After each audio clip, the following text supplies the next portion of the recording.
I can understand his daughter having a problem with it. I think that he created a view of him that was a caricature. But anybody else, go suck it. Quentin Tarantino is one of those people that changed pop culture. He had this unique impact on filmmaking that changed the entire industry. You see others trying to emulate his work, but they just don't have that same flair, and they always fall short of what Tarantino was doing. And he's definitely one of the more controversial people in Hollywood, and has his fair share of, let's just say, emulating others. Still, it doesn't change the fact that he's been one of the most influential movie directors in the history of cinema, especially in the 90s. Decades prior, we meet Lee Jun-fan, better known to us as Bruce Lee. And yes, I was being very pretentious when I said his name just now. I hope I said it right. Bruce Lee also changed pop culture. He revolutionized martial arts, which in turn crossed over into film. And even though their stories take place in two different time periods, it's here in the world of film where Quentin Tarantino and Bruce Lee's influence meet each other. But this meeting isn't cordial. In fact, things get downright hostile. But why? Why does Quentin Tarantino have so much disdain for someone so universally loved and respected? What does he know about Bruce Lee that we don't? Well, that begs the question, what do we know about Bruce Lee? When I said Bruce Lee revolutionized martial arts, that was an understatement. Bruce Lee is often credited with being the father of mixed martial arts. You ask any fighter out there growing up who their inspiration was, everybody says Bruce Lee. You know, the Gracies were founding fathers of the actual UFC, but I think the sport of mixed martial arts was started by Bruce Lee. Bruce Lee's movies, Bruce Lee's philosophies, just Bruce Lee's image alone is very powerful. Jeet Kune Do was founded by Bruce Lee, and it's described as a hybrid martial art. But Lee wanted to make it clear that he wasn't inventing a new style because Bruce Lee didn't believe in a particular style. You see, actually, I do not teach, karate because I do not believe in styles anymore. I mean, I do not believe that there is such thing as like Chinese way of fighting or the Japanese way of fighting or whatever way of fighting, because unless human beings have 3 arms and 4 legs, we will have a different form of fighting. But basically, we have only 2 hands and 2 feet. So styles tends to not only separate men, because they have their own doctrines, and then the doctrine became the gospel truth, that you cannot change, But if you do not have styles, if you just say, well, here I am, as a human being, how can I express myself totally and completely? Now, that way, you won't create a style, because style is a crystallization, that way, it's a process of continuing growth. The point of JKD wasn't to form a martial art with a rigid structure or form. It was actually the opposite. He described it as the direct expression of one's feelings with the minimum movements and energy. He wanted martial arts to be flexible and wanted people to think of themselves as water. Be formless, shapeless, like water. Now, water can flow or it can crash. Be water, my friend. If this sounds more like philosophy than just pure combat tactics, that's because it is. You see, Bruce Lee was more than just a martial arts student. He was also a student of philosophy, and this balance of thought and physical combat are what made Bruce Lee so special. But Bruce Lee's new take on martial arts wasn't something that just sprang up out of nowhere. It was something that developed after an encounter with this guy, Wong Jackman. In order for a man to ascend to greatness, he needs to be tested to his limits by another. Muhammad Ali had Joe Frazier, Thomas Edison had Nikola Tesla, Da Vinci had Michelangelo, and Bruce Lee had a Wong Jackman. No, Jackman didn't have the level of recognition or global influence that you would typically associate with someone who's considered Bruce Lee's greatest rival, but what he did do was truly test Bruce Lee. Well, depending on who you ask, that is. In 1964, Lee and Wong had a fight to settle their disputes. The problem is that the fight was held in private, so all we have to go off is eyewitness accounts. Bruce Lee's widow, Linda Lee Cadwell, said the fight only lasted a few minutes, with Bruce Lee completely dominating the match from start to finish. And Bruce Lee himself described it as a rabbit chase that ended with Lee's hands being swollen from pummeling Wong. But this story is in complete contrast to William Chen, a Tai Chi teacher, and David Chin, who put the fight together. According to them, the fight lasted somewhere between 20 to 25 minutes, which is an unusually long time for a fight, assuming there's no official rules or breaks. About 11 people were asked about this fight, and the general consensus seems to be that the fight did indeed last longer than a typical Bruce Lee fight. According to James Lee, unrelated but a close associate of Bruce, was that part of Bruce Lee's philosophy was that fights needed to end within the first 10 seconds. And this fight didn't. After reading through the accounts and the aftermath, I've come to the conclusion that Bruce Lee won this fight, but that it lasted much longer than he anticipated, because the aftermath is that this fight made Bruce Lee completely change his style, which is crazy because that means that this fight starts a series of events that completely changes the trajectory of martial arts forever. Even the reason for the fight isn't clear. According to Bruce Lee, he wanted to fight Wong after Wong challenged him to stop teaching martial arts to non-Chinese students. But Wong said that that story was completely fabricated, and the actual reason for the fight was because Bruce Lee made a claim that when it came to hand-to-hand combat, he could beat anyone in San Francisco. When I thought about this possible boastful side of Bruce Lee, I couldn't help but to think about the way Quentin Tarantino portrayed him in Once Upon a Time in Hollywood. But we'll get to that. Speaking of Hollywood, how did Bruce Lee manage to break onto the scene? Well, during a karate tournament in Long Beach, California, Bruce Lee was asked to showcase his skill set. In the crowd watching all of this was this guy. This is Jay Sebring. Jay Sebring was a celebrity hairstylist, and what's really interesting about him is that he dated an actress named Sharon Tate. If you're familiar with Sharon Tate, you know that she, along with Jay Sebring and others, were victims of members from the Manson family in 1969. I found it so fascinating that Jay Sebring discovered Bruce Lee because the plot to Once Upon a Time in Hollywood, the very movie that Bruce Lee's scene was in that inspired this video, ties into the Manson murders, and Jay Sebring is actually portrayed in the film.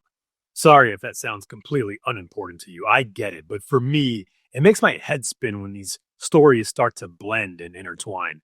So yes, Jay Sebring played a huge part in Bruce Lee's acting career when he recommended Lee to one of his clients, William Dozier, a Hollywood producer who gave Bruce Lee his very first acting role in American television or film in a show called The Green Hornet. In the show, Bruce Lee played the role of Kato, the Green Hornet's sidekick, and even though it only aired for one season, this show serves as a catalyst for both Bruce Lee's success and the underlying beef between him and Quentin Tarantino. Bruce Lee was kind of an arrogant guy. I mean, when I was, the way he was talking is kind of, I didn't just make a lot of that up. I heard him say things like that to that effect. And even the thing, people are like, well, he never said he could beat up Muhammad Ali. Yeah, he did. All right. Not only did he say that, his wife Linda Lee said that. And the first biography I ever read was Linda Lee's Bruce Lee, the Man Only I Knew, and she absolutely said it. I'll come back to the Green Hornet later in this video because there's something happening during filming that leads to what could be perceived as a disdain toward Bruce Lee from Tarantino. For now, just know that from the Green Hornet, Lee starts to build his career as both a martial artist and a film actor. So much so that back in Hong Kong, it's referred to as the Kato Show, because in Hong Kong, Bruce Lee is becoming a legend. In 1971, he gets his first lead role in the Hong Kong martial arts film, The Big Boss. This movie is credited with making Bruce Lee a star in Asia and eventually around the globe. When you adjust for inflation, The Big Boss pulled in around $400 million, the highest grossing Hong Kong film of all time, until the very next year when that record was broken by another Bruce Lee movie, Fist of Fury, that pulled in double that amount. This is followed by The Way of the Dragon, which is another box office smash, and then the granddaddy of them all, I've come to speak to you about a tournament of martial arts. 1973's Enter the Dragon, Bruce Lee's magnum opus and the most successful martial arts film of all time. When you adjust for inflation, Enter the Dragon has grossed over $2 billion worldwide. This is like the Thriller album of martial arts movies. However, right before production on Enter the Dragon, Bruce Lee was filming another project, a movie by the name Game of Death. Unfortunately, Lee passed away before he could finish filming it, and the rest of the movie was completed using a stand-in. It's quite eerie that Bruce Lee's son, Brandon Lee, died during the filming of The Crow, and that movie was finished in a similar way. By the way, if you've never seen Game of Death, but this jumpsuit looks oddly familiar to you, it's because you might have seen it in the 1985 cult classic, The Last Dragon. But you more than likely saw Uma Thurman wearing it in the movie Kill Bill Volume 1. By the way, if you've never seen The Last Dragon, it's low budget, it's corny, it's predictable, and it is absolutely amazing. The soundtrack, the nostalgia, and one of the most underrated villains of all time. Am I the meanest? Sure enough. Am I the prettiest? Sure enough. Am I the baddest mofo low down around this town? Sure enough. As for Kill Bill, you probably know is the 2003 martial arts thriller written and directed by none other than Quentin Tarantino. Okay, so I have to share a fan theory related to Kill Bill and Bruce Lee that goes beyond just the yellow jumpsuit. And in order to do that, we're going to have to veer off course for a second, because if this theory is in any way true, it complicates this animosity that Quentin Tarantino has for Bruce Lee. Back in 1972, a television show about a Shaolin monk who traveled through the old American West premiered on ABC. This show was called Kung Fu, and there's quite a bit of controversy that involves Bruce Lee. There are two origin stories about how Kung Fu, the television show, came to be. Both stories ultimately end up in the same place. The first story is that Kung Fu was the idea of Ed Spielman, a writer and TV executive who had a fascination with Asian culture, and in the mid-1960s, he began writing a movie about a Japanese samurai who travels to a Shaolin temple in China where he meets a monk who teaches him the art of Kung Fu.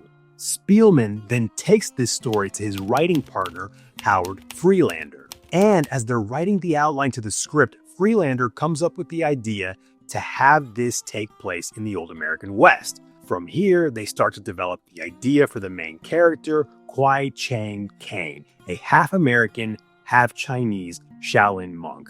The script gets pitched to Warner Brothers, but it gets the shelf treatment. The project is all but dead until one day, an executive at Warner Brothers received the project, had Spielman and Freelander rewrite it as a television show, and took the project over to the American Broadcasting Company, better known as ABC. The rest is history. Rewritten history, that is, according to Linda Lee Cadwell, who wrote in her 1975 memoir, Bruce Lee, The Man Only I Knew, that the idea of a martial artist traveling the old American West was a concept that was thought of by Bruce Lee when he came up with the idea for the show The Warrior, and Warner Brothers stole it. In the memoir, she wrote, Bruce himself had been working on the idea of a Shaolin priest, a master of Kung Fu, who would roam America and find himself involved in various exploits. The studio contacted him and he was soon deeply involved. He gave them numerous ideas, many of which were eventually incorporated in the resulting TV success, Kung Fu. And successful it was. The show won numerous Emmys and in 1973 became the #1 show in the US with 28 million people watching every single week. a show that Linda Lee Cadwell and many other people believe belonged to Bruce Lee. Here's Lee talking about The Warrior in 1971. There's a pretty good chance that you'll get a TV series in the States called The Warriors, in which you use what, the martial arts in a Western setting? That was the original idea. Now, Yeah. Paramount, I did Longstreet for Paramount, and Paramount wants me to be in a television series. On the other hand, Warner Brother wants me to be in another one, but both of them, I think, they want me to be in a modernized type of a thing. And they think that the Western idea is out. But you want to do the Western, eh? I want, because you see, how else can you justify all these punching and kicking and violence except in that period of the West? And to be honest, not everything about The Warrior and Kung Fu are exactly the same, but the overall premise of a Chinese, or in the case of Kung Fu, half Chinese, martial artist traveling through the Old West is so niche that it's pretty difficult to chalk it up to just coincidence. My question is, if everything Linda Lee Cadwell said is true, why didn't they cast Bruce Lee? Why would Warner Brothers not only steal Bruce Lee's idea, but also pass on him for the leading role? Well, to be honest, it's because they didn't believe in him. Even though Bruce Lee was seeing abundant success as an actor overseas, they didn't think he was capable of carrying a television show and appealing to American audiences every week. Tom Kuhn, who was one of the top executives at Warner Brothers, said he couldn't understand Bruce Lee's accent, and because of that, didn't think he was right for the role. So who did they end up getting? Well, after considering actors like James Coburn, who was Ed Spielman's top choice, George Takei, and Bruce Lee himself, they ended up giving the part to David Carradine. If you've never seen Kung Fu but have seen Kill Bill, then you probably know David Carradine as Bill. Interesting. David Carradine playing the antagonist in a movie clearly paying homage to Bruce Lee. Where am I going with all this? Well, in the movie Kill Bill, Uma Thurman's character is seeking revenge on her former lover, Bill. And the fan theory is that this represents Bruce Lee getting revenge for being passed over in favor of David Carradine for the lead role in Kung Fu. Now, I want to make it clear this is just a fan theory. Tarantino has never publicly confirmed this, but if you buy into this theory, then it sets a precedent for this kind of poetic justice that we'll see later in Once Upon a Time in Hollywood. What we do know, at the very least, is that Tarantino is paying homage to Bruce Lee with all the imagery portrayed in Kill Bill. There's the yellow jumpsuit, the masks worn by the Crazy 88, which is the same mask worn by Kato in the Green Hornet, even this scene of Vernita Green being put in a headlock. It's all paying respect to Bruce Lee. And this is what makes the story so complicated. Tarantino is, or at least was, a fan of Lee. So what happened to cause such a change of heart over a decade and a half later? Well, first, you have to understand who Quentin Tarantino is and his passion for Hollywood and the film industry, because he's always going to put that first. Tarantino has never been interested in appeasing anyone, and like Bruce Lee, Tarantino never pulls punches, and he's been like that since day one, when he gave us the movie Reservoir Dogs. When Reservoir Dogs premiered, people were walking out of the theater. Audiences just hadn't seen a movie with this kind of violence and crude language. Even Wes Craven, the guy who gave us A Nightmare on Elm Street, the Scream movies, The Hills Have Eyes, and countless other horror classics, walked out during a scene where Michael Madsen is torturing a cop while dancing to Stuck in the Middle with You.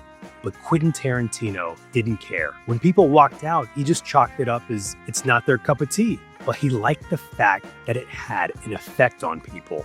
Tarantino's passion bleeds through on film, and in his own words, if one has enough passion, they can't help but to make a good movie. You see, Tarantino was always obsessed with film, not just making it, but consuming it. Before his Hollywood stardom, he worked at a video store for 5 years and built a reputation for his movie recommendations. In fact, there's a universe where this is all Tarantino does with his life. But in this universe, he has a wake-up call. I did fall asleep for a few years. You know, it was because working at that store, I just got caught up in the little life there. And there was like one night that I had what I used to call, I would do it every once in a while. I haven't done it in a long time, thankfully. I would have a Quentin Detest Fest. And I would spend like all night laying out everything I'm doing that's wrong. And then I would spend the last 2 hours figuring out how I can change it. And as opposed to just doing it and then going to get some sleep and then you forget about it and fall back into your routine, I decided to change my life. And just like Bruce Lee had a wake-up call after his fight with Wong Jackman and decided to change martial arts, Tarantino decided he was going to do the same thing in the film industry. But there's something very different in their approach. While Bruce Lee adopted the philosophy of becoming like water so that he could adapt and not be so rigid in his art form, Tarantino was defiant and was going to make his art his way, and he was met with a ton of resistance for it. Quentin Tarantino's Wong Jackman was another popular Hollywood director, Spike Lee, and Spike Lee took issue with Quentin Tarantino's movies because of the racial slurs, something that's been a bit of a hot topic in a lot of Tarantino movies. If they feel in their heart of hearts that I'm coming from a racist place, but I'm not the only person that stepped up to Quentin Tarantino. Tell him about that. If that's not the case, and that's not the case with Spike, he knows. Right. All right. So, it's not news. If that's not the case, then it's simply about me being a writer. I think for me, the only thing I'm going to say is it'd be disrespectful to my ancestors. And you were in Spike Lee's last movie, right? Yeah, I was in for a second. Yeah. If you look at the film Girl 6, it's really a spoof on himself. Well, that's what kind of pisses me off about all this. And I don't think he was smart enough to see it. I don't want to say anything more about Spike until Spike calls me on the phone. That's the only thing I'm going to say. Regardless of how people felt, love him, hate him, he changed the film industry. The flashbacks, the fantasy sequences, the narration in films, the non-linear storytelling, the pop culture references, it was an unwritten rule that you just weren't supposed to do these kind of things in movies. They were considered cheap, lazy gimmicks. Not that Tarantino invented any of this, but he had this unique way of blending it all together and crafting his own unique style. And when Pulp Fiction premiered in 1994, Quentin Tarantino was the director in Hollywood. Pulp Fiction had the same effect as Reservoir Dogs, only on a much larger scale. The popularity of Pulp Fiction gave Tarantino free rein to make anything he wanted, and that's exactly what he did. And every single movie that Tarantino made, every single one, has had nothing but controversy attached to it. And when it comes to controversy, Once Upon a Time in Hollywood was no different. Actually, there were a couple controversies in this movie. But I mean, what else do you expect when someone makes a movie and puts their own spin on a sensitive topic like Charles Manson? And that someone happens to be Quentin Tarantino. First, Roman Polanski, a famous director who was married to Sharon Tate at the time of her death, was curious about the film. And while Tarantino said he never reached out to him because he was going to make the movie anyway, Polanski himself didn't seem to have any issues with the movie after reading the script. Although Polanski's current wife did have issues with it and didn't want Roman Polanski's likeness being used. Maybe she wanted to keep American audiences from remembering who Roman Polanski is. If you don't know, Polanski is a complete monster and currently a fugitive for what he did to a 13-year-old girl, a child.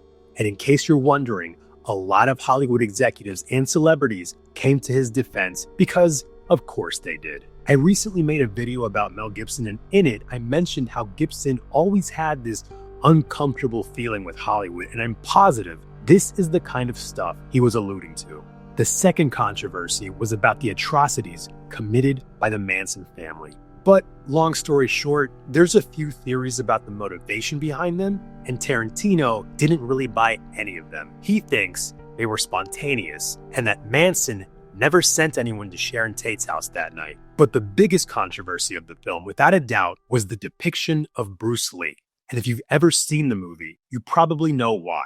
But if you haven't seen it and don't know why people were upset, I'll try to explain, and then I'm going to offer some reasons as to why Tarantino decided to write this scene the way he did. First and foremost, Quentin Tarantino said himself, it's his movie and he can write the scene however he wants.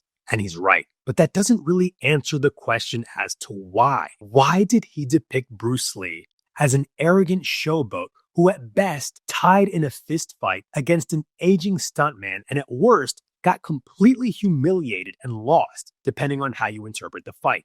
Okay, so first, let's remember that this entire scene where Cliff Booth, played by Brad Pitt, is from Cliff's point of view. He's having a flashback. Imagine for a minute having an encounter with Bruce Lee, the most famous martial artist to ever exist, and you, in your pride, like to think you held your own. It's not crazy to see how someone could start to lie to themselves slowly over time until the story in their head becomes, yeah, I remember getting the best of Bruce Lee. This is what's known as the unreliable narrator. And it makes sense when you look at who Cliff Booth is.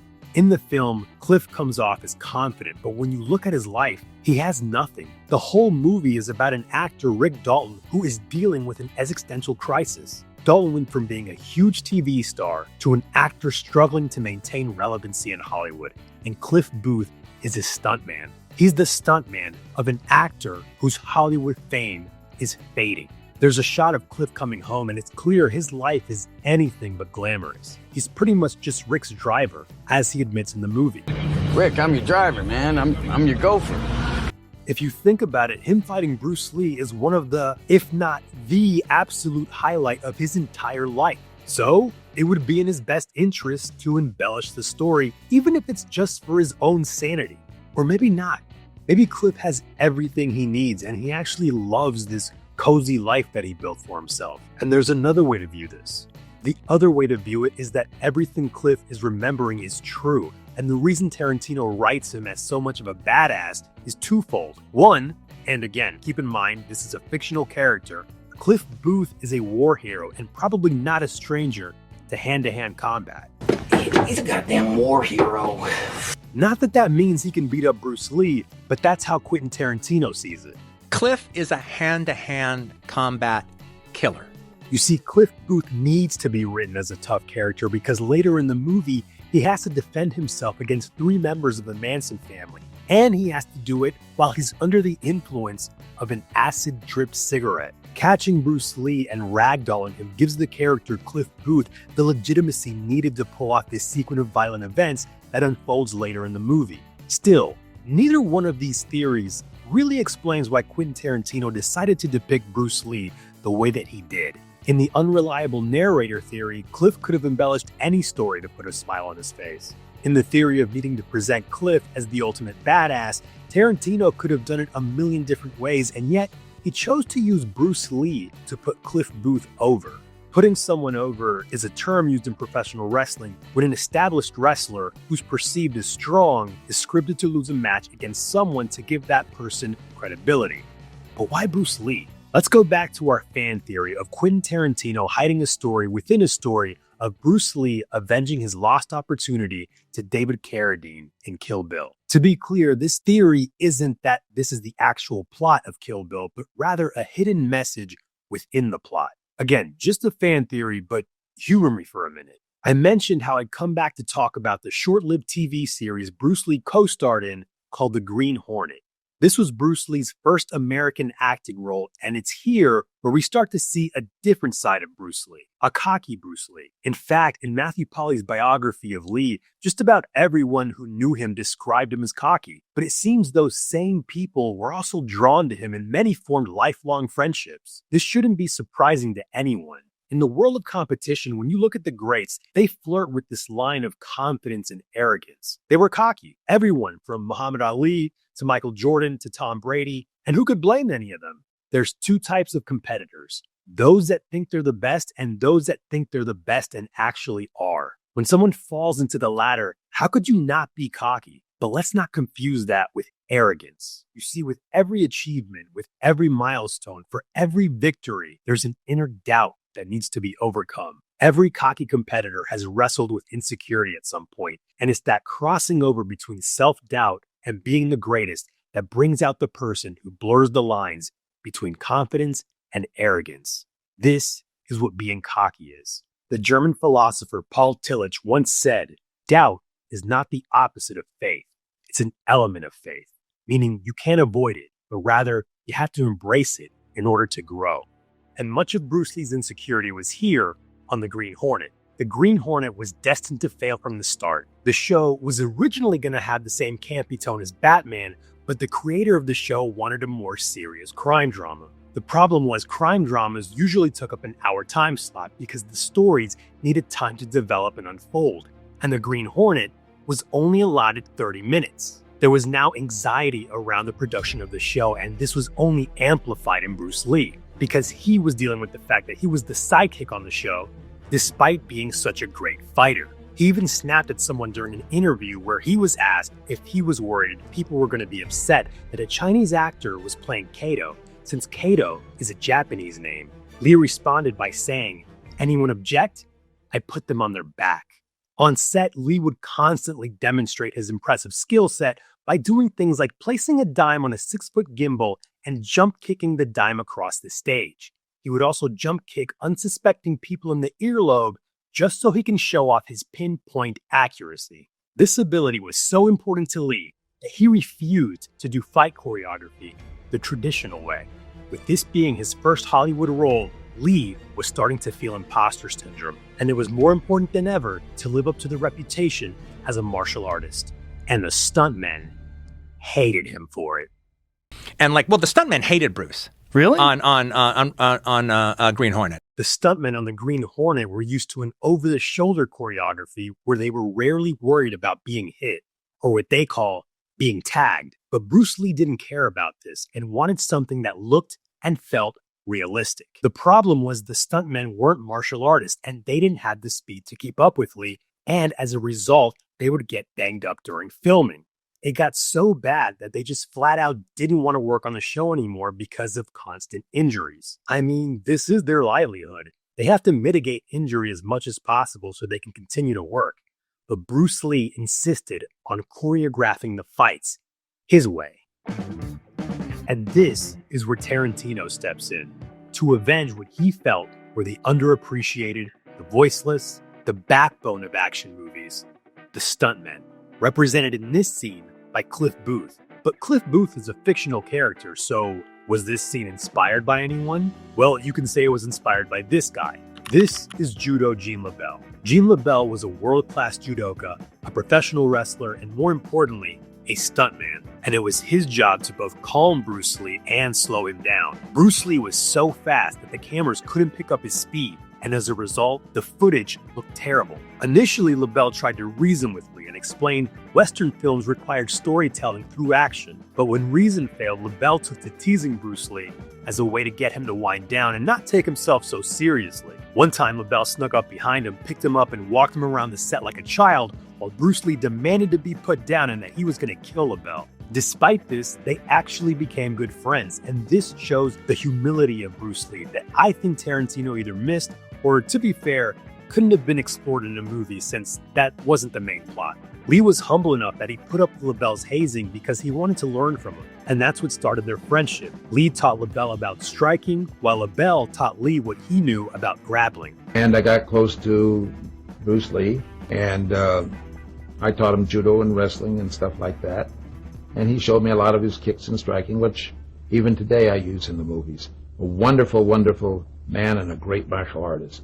An arrogant man wouldn't do this. In the aftermath, this arrogant portrayal of Bruce Lee got a lot of backlash. Lee's daughter, Shannon Lee, was obviously not pleased with it. You know, I think the way that he's portrayed by Tarantino in the film is exactly in that way, sort of belittling him. Again, I think Bruce Lee, like many great artists and athletes before him, pushed the boundaries of confidence without getting into the realm of arrogance. In my opinion, a lot of times people have really mistook his confidence, which he had in spades, as arrogance. This is what being cocky is. And Quentin Tarantino isn't any different. Many people see Tarantino as arrogant, but he's also displayed signs of humility in his artwork. When Grindhouse failed at the box office, Tarantino admitted he got way too much into the characters and added way too many scenes. He also talks about other movies and directors, and he gives them so much praise and recognizes their greatness.